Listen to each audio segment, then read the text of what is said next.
Il y a fort à parier que ces dernières semaines, vous avez dû voir le coup de gueule de Vincent Lindon à propos de la Coupe du Monde du Qatar. En clair, il lance un appel au boycott de cette Coupe du Monde. Et ce, pour plusieurs raisons.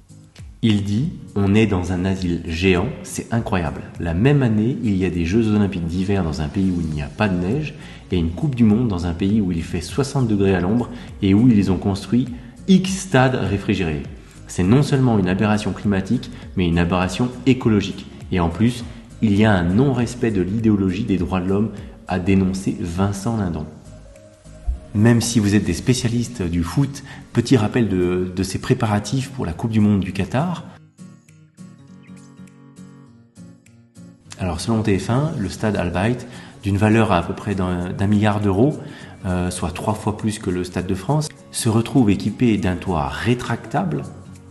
Il est composé de 96 suites d'hôtels réservées pour des supporters fortunés, avec une valeur approximative de 67 000 € pour une chambre avec vue. Concernant les détracteurs de cette Coupe du Monde du Qatar, ce qui pose problème, c'est que la plupart de ces stades sont équipés d'un système de climatisation. En gros, quand il fait 25 degrés dehors, dans le stade, il va faire 18 degrés, grâce à des climatiseurs géants. Au Qatar, on attend environ 1,2 million de supporters.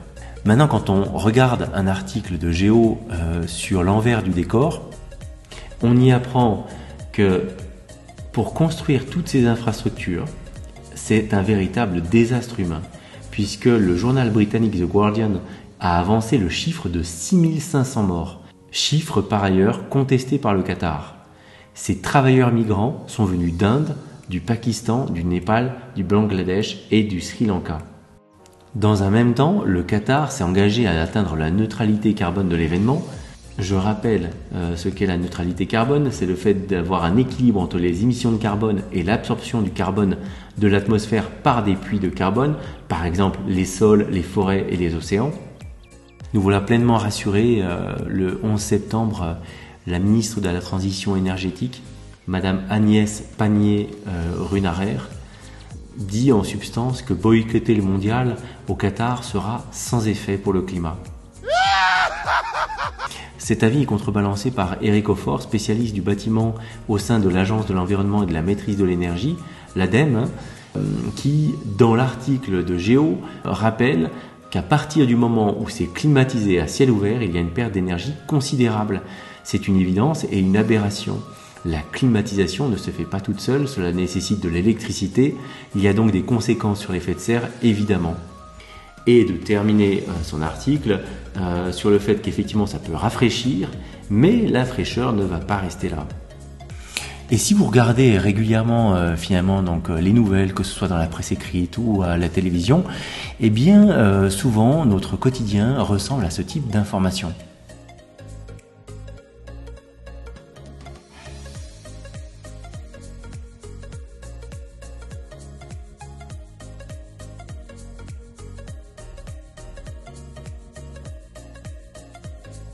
Pourtant, pour la Coupe du Monde du Qatar, là on s'aperçoit qu'effectivement TF1, la RTS en Suisse, eh bien, ne vont pas hésiter à dépenser mais vraiment des sommes colossales pour pouvoir avoir les droits de diffusion.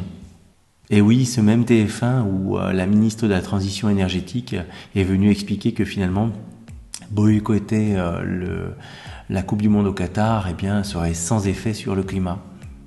Et si on creuse un petit peu, on s'aperçoit que si vous souhaitez acheter 30 secondes de publicité sur TF1 lorsqu'il y a un match du mondial, alors il vous faudra débourser jusqu'à 330 000 €, vous avez bien entendu, pour 30 secondes selon l'équipe, qui va nous parler du créneau de la mi-temps de la finale si les Bleus y sont. Voilà, moi ce qui m'intéresse, c'est de comprendre si tu vas regarder cette Coupe du Monde du Qatar, si tu es sensible finalement à tous ces arguments un peu écologiques sur le côté humain. Mets-moi un petit peu ce que tu penses dans les commentaires. Comme tout contenu prend du temps, n'hésite pas également à t'abonner sur ma chaîne YouTube qui traite donc de sujets en profondeur et que j'ai lancé il y a quelques mois de ça en arrière. Et bien sûr, abonne-toi à TikTok. À bientôt.